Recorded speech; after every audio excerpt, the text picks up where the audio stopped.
আসসালামু আলাইকুম। সবাই কেমন আছেন? আশা করি যে যেখানে আছেন আল্লাহর অশেষ রহমতে ভালো আছেন। আলহামদুলিল্লাহ, আমিও আল্লাহর রহমতে আমার পরিবার পরিজন নিয়ে ভালো আছি। নতুন দিনে নতুন আরেকটা ব্লগ নিয়ে আপনাদের মাঝে আসলাম। আপনারা সবাই ব্লগটি দেখতে থাকেন। আর আজকের ব্লগটা শুরু করেছি আমি সকালবেলা থেকেই, প্রতিদিনের মতো। সকালবেলায় ফ্রেশ ট্রেশ হয়ে সোজা আমি নাস্তা বানাইতে আসছি। এখানে আমি রুটি করে নিতেছি। আমি রুটি বানিয়ে রাখি, কিন্তু বানানি রুটিগুলা শেষ হয়ে গেছে। এই জন্য আজকে হাতে আটা মেখে বানিয়ে নিলাম। এখানে 4টা রুটি বানিয়ে নিছি আপনার ভাইয়ের জন্য, আর বাচ্চাদের জন্য একটু জাউ করছি, আটার জাউ, সেটা আমিও খাইছি। রুটি বানানো থাকলে আসলে ঝামেলা হয় না, যেহেতু বাচ্চা আছে আমি সবসময় রুটি বানিয়ে রাখি, কিন্তু আজকে রুটিগুলো শেষ। আর আপনার ভাইয়া সকালবেলা খাওয়া দাওয়া করে গেছিলো বাজারে। কয়েকদিন ধরে আমাদের আসলে কোনো বাজার ছিল না, সবজি টবজি কিচ্ছু ছিল না, ফ্রিজে মাছও ছিল না। এই জন্য আজকে সকালবেলায় এই বাজার গেছি, আর এই তো বাজার করে নিয়ে আসছে। এই জন্য আমি সকালবেলায় রান্না করছিলাম না, শুধু রুটি বানিয়ে খাইয়ে ও বাজারে গেছিলো আর বাজার করে নিয়ে আসছে। ও বাজার করে আনতে আনতে আমি বাসার সমস্ত কিছু পরিষ্কার করে নিয়েছি। আজকে যেহেতু রান্না করি নাই, পরিষ্কার করে মেয়েকে স্কুলে দিয়ে দিয়েছি। আর এই তো এখানে অনেকগুলাই মাছই আনছে, 2-3 প্রকারের মাছ আনছে। ছোট ছোট মাছ আনছে, চিংড়ি মাছ আনছে, পাবদা, আরও কয়েক ধরনের মাছ আনছে। আর মাছগুলো এখন আমি গুছিয়ে রাখবো। যেদিন বাজার থাকে সেদিনকে একটু কাজটা একটু বেশি থাকে, বাজারগুলো গুছিয়ে রান্না করা এক হাতে অনেক কষ্ট হয়ে যায়। আর ছোটো একটা বাচ্চাও আছে, ওকেও ঠিক মতো খাওয়াইতে হয়, ওর প্রস্রাব পায়খানা সেগুলোও পরিষ্কার করতে হয়। আর এক হাতে সব কিছু করতে গেলে একটু কষ্ট হয়ে যায়, কি আর করার। বাজারের দিনটা একটু বেশি ব্যস্ত হয়, মানে ব্যস্ততা যায়। আর তো বাজারগুলো আমি সমস্ত বাজারগুলো গোছগাছ করে গুছিয়ে রেখে মাছগুলো ভালোভাবে ধুয়ে ফ্রিজে রেখে দিয়েছি। চিংড়ি মাছগুলো সবগুলো কুটে নিয়েছি। অনেকটা দেরি হয়ে গেছে আজকে দুপুরে রান্না করতে, 12টা পর্যন্ত আমার কাজ করতে হয়েছে। সেগুলো মাছ টাছ কুটে সমস্ত কিছু ফ্রিজে রেখে ভালোভাবে ধুয়ে এখন আমি রান্না করতে আসছি। আর আজকে দুপুরে রান্না করব, যেহেতু শাপলা আনছে।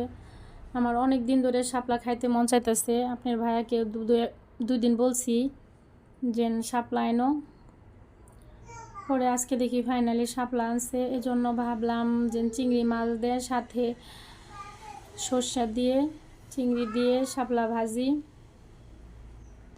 আর চিংড়ি দিয়ে শাপলা ভাজা আমার ভীষণ ভালো লাগে, অনেক ভালো লাগে। শাপলা এখানে কিনা খাইতে হয়, কিন্তু আমাদের গ্রামের বাড়িতে কিনা খাইতে হয় না। চকে পানি আসছে এখন, অ্যাভেলেবেল শাপলা, অনেক শাপলা। কিন্তু এখানে শহরে দেখা যায় শাপলাটাও কিনা খাইতে হয়, সবই কিনা খাইতে হয়, শুধু বাড়ি থেকে চাউলটা দেয় আর মাঝে মাঝে সবজি টবজি দেয়, মাছ টাছ মাঝে মাঝে দেয়, কিন্তু বেশিরভাগ জিনিসই কিনা খাইতে হয়। যেহেতু আমরা ভাড়া বাসায় থাকি, ছাদে বোনারও কোনো জায়গা নাই।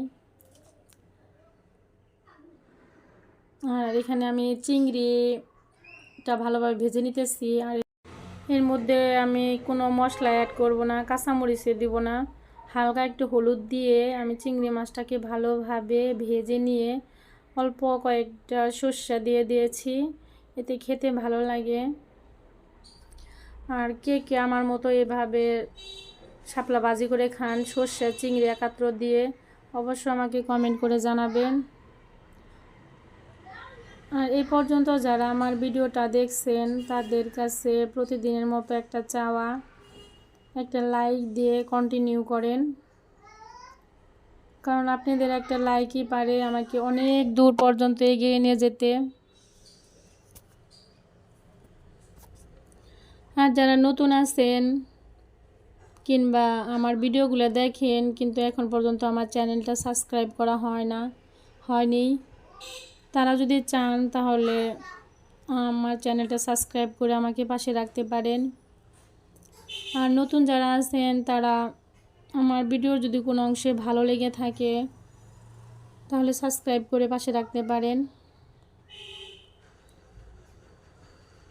কমেন্টস করবেন, শেয়ার করবেন। আর সবাই সবার ভিডিও একটু ফুল ওয়াচ করে দিবেন। এটা এমন একটা জায়গা যেখানে একা একা কখনো এগোনো যাবে না, সবাই সবার সাহায্য ছাড়া। সবাই সবার পাশে দাঁড়াবেন, সবাই সবার ভিডিও দেখবেন, সাপোর্ট করবেন। কিছু কিছু আছেন যে দেখতে পারি, বুঝতে পারি, কিছু কিছু আছেন শুধু কমেন্ট করে বের হয়ে যান। এই কাজটা করবেন না। এই কাজটা করলে দেখা যায় আপনার চ্যানেলেরও ক্ষতি হয়, আমার চ্যানেলেরও ক্ষতি হয়। 10 মিনিটের ভিডিও অন্তত 5 মিনিট দেখে তারপরে বের হয়ে যাবেন। আর তো এখানে আমি রুই মাছ রান্না করব, ধুন্দুল দিয়ে রুই মাছ রান্না করব। আর মাছটা আমি ভালোভাবে ধুয়ে হালকা একটু ভেজে নিলাম। সমস্ত মশলা দিয়ে আমি একটু কষাবো। আর ধুন্দুলের মধ্যে এমনিতে পানি উঠে, পানি দেওয়া লাগে না, প্রচুর পানি উঠে। আমি কিন্তু পানি দেই না এখানে কষাইতে সময়। আর কতটা পানি উঠে গেছে, অনেকটা পানি উঠে গেছে, কষাইতে আমার কোনো পানি দেওয়া লাগে নাই। আর এই তো এখানে আমি অল্প একটু পানি দিয়ে নিয়েছি ধুন্দুলে।